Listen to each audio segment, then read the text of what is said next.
ಕಮಲಶಿಲೆ ದೇವಾಲಯದ ಒಳಗೆ ನದಿಯು ಪ್ರವೇಶಿಸಿ ದೇವಿಯ ಪಾದಗಳನ್ನು ತೊಳೆಯುತ್ತಾಳೆ. ಒಂದು ನದಿ ಉಕ್ಕಿ ಹರಿದು ದೇವಸ್ಥಾನಕ್ಕೆ ಹರಿಯುವ ಸ್ಥಳವನ್ನು ಕಲ್ಪಿಸಿಕೊಳ್ಳಿ. ಈ ವಾರ್ಷಿಕ ಚಟುವಟಿಕೆಯನ್ನು ಪ್ರವಾಹ ಎಂದು ಪರಿಗಣಿಸಲಾಗುವುದಿಲ್ಲ, ಆದರೆ ಅನೇಕರಿಗೆ ಒಂದು ಆಚರಣೆ ಎಂದು ಪರಿಗಣಿಸಲಾಗಿದೆ. ಕರ್ನಾಟಕದ ಕಮಲಶಿಲೆ ದೇವಸ್ಥಾನದ ಸಂಪೂರ್ಣ ಕಥೆಯನ್ನು ಇಲ್ಲಿ ತಿಳಿಯೋಣ. ಪೌರತಿ ವರ್ಷ ಪ್ರಕೃತಿ ಮತ್ತು ದೇವತೆ ದುರ್ಗಾ ಪರಮೇಶ್ವರಿ ದೈವಿಕ ರೂಪದಲ್ಲಿ ಭೇಟಿಯಾಗುತ್ತಾರೆ. ಕರ್ನಾಟಕದ ಉಡುಪಿ ಜಿಲ್ಲೆಯ ಪಶ್ಚಿಮ ಘಟ್ಟಗಳ ಹಚ್ಚ ಹಸಿರಿನ ಕಾಡುಗಳಲ್ಲಿ ನೆಲೆಗೊಂಡಿರುವ ಬ್ರಾಹ್ಮಿ ದುರ್ಗಾ ಪರಮೇಶ್ವರಿ ದೇವಾಲಯವನ್ನು ಕಮಲಶಿಲೆ ಎಂದು ಕರೆಯುತ್ತಾರೆ. ಕನ್ನಡದಲ್ಲಿ ಕಮಲ ಮತ್ತು ಶಿಲೆ ಎಂದರೆ ಬಂಡೆ. ಇದು ಮಳೆಗಾಲ ಮತ್ತು ಪವಾಡಗಳು ಒಂದಾಗುವ ಸ್ಥಳವಾಗಿದೆ. ಮಳೆಗಾಲದ ಉತ್ತುಂಗದಲ್ಲಿ ಕುಬ್ಜಾ ನದಿಯು ತನ್ನ ದಡಗಳನ್ನು ಉಕ್ಕಿ ಹರಿಯುತ್ತದೆ ಮತ್ತು ದೇವಾಲಯದ ಗರ್ಭಗುಡಿಯನ್ನು ಪ್ರವೇಶಿಸುತ್ತದೆ. ಇದು ವರ್ಷಕ್ಕೊಮ್ಮೆ ಸಂಭವಿಸುತ್ತದೆ ಮತ್ತು ನದಿಯು ನೇರವಾಗಿ ಬ್ರಾಹ್ಮಿ ದುರ್ಗಾ ಪರಮೇಶ್ವರಿ ದೇವಿಯ ಪಾದಗಳಿಗೆ ಹರಿಯುತ್ತದೆ. ಈ ಅಪರೂಪದ ವಿದ್ಯಮಾನವು ಯಾತ್ರಿಕರನ್ನು ಬೆರಗುಗೊಳಿಸುತ್ತದೆ ಮತ್ತು ಆಧ್ಯಾತ್ಮಿಕವಾಗಿ ಉನ್ನತೀಕರಿಸುತ್ತದೆ. ದೇವಾಲಯಕ್ಕೆ ಸಂಬಂಧಿಸಿದ ಜಾನಪದ ಕಥೆಗಳು.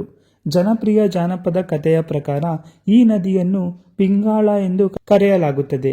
ಭೂಮಿಯ ಮೇಲೆ ಜನಿಸಲು ಶಾಪಗ್ರಸ್ತಳಾದ ಸ್ವರ್ಗೀಯ ನರ್ತಕಿ ದುರ್ಗಾದೇವಿಯು ಅವಳ ಪ್ರಾರ್ಥನೆಯಿಂದ ಪ್ರೇರಿತಳಾಗಿ ಕಲ್ಲಿನ ರೂಪದಲ್ಲಿ ಕಾಣಿಸಿಕೊಳ್ಳುವುದಾಗಿ ಮತ್ತು ಪಿಂಗಾಳ ಕುಬ್ಜಾ ನದಿಯಾಗಿ ಮರುಜನ್ಮ ಪಡೆಯುವಂತೆ ಭರವಸೆ ನೀಡಿದಾಗ ಅವಳಿಗೆ ಮೋಕ್ಷ ದೊರೆಯುತ್ತದೆ.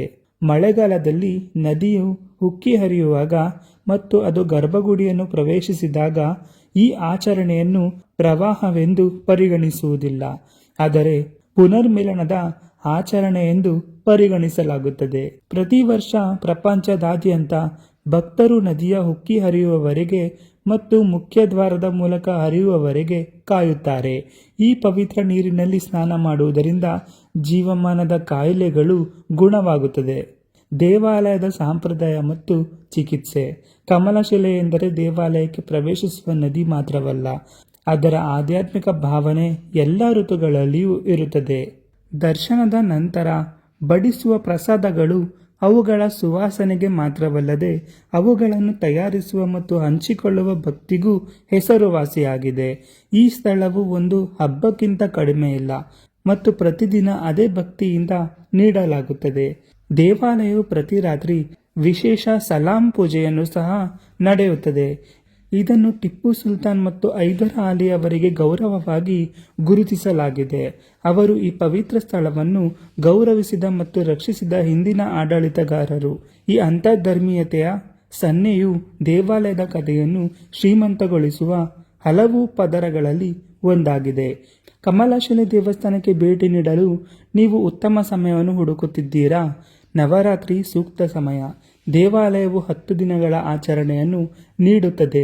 ಅಲ್ಲಿ ದೇವರನ್ನು ಭವ್ಯ ರಥದಲ್ಲಿ ಹಳ್ಳಿಯ ಮೂಲಕ ಮೆರವಣಿಗೆ ಮಾಡಲಾಗುತ್ತದೆ. ಈ ಮಾಹಿತಿ ನಿಮಗೆ ಇಷ್ಟವಾಗಿದ್ದಲ್ಲಿ ನಮ್ಮ ಚಾನಲನ್ನು ಸಬ್ಸ್ಕ್ರೈಬ್ ಮಾಡಿಕೊಳ್ಳಿ.